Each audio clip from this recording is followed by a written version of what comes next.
Nagbabalang ilang ahensya ng gobyerno laban sa mga nagkakalat ng peking impormasyon online. Ibinahagi ng Department of Education ang kumakalat na post tungkol sa isang fake scholarship. Ginagamit daw nito ang kanilang logo, pati ang litrato ni Vice President at Education Secretary Sara Duterte. Sabi ng DepEd, isa itong scam. Kaya't huwag po niyong ibigay ang impormasyon ng mga mag-aaral at kanilang paaralan. Pinag-iingat din ng Bangko Sentral ng Pilipinas ang publiko kaugnay sa ilang kumpanya at individual na gumagamit ng kanilang pangalan at logo.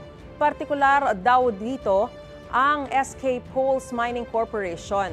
Hindi raw sakop ng BSP ang umano'y currency computing mining machines na ginagawa ng nasabing korporasyon. Paalala ng DepEd at BSP, pumunta lamang sa kanilang official websites at social media platforms para sa kanilang mga anunsyo. Para sa Department of Education, bumisita sa deped.gov.ph. Para naman sa BSP, pumunta sa bsp.gov.ph. Igan, mauna ka sa mga balita. Mag-subscribe sa GMA Integrated News sa YouTube.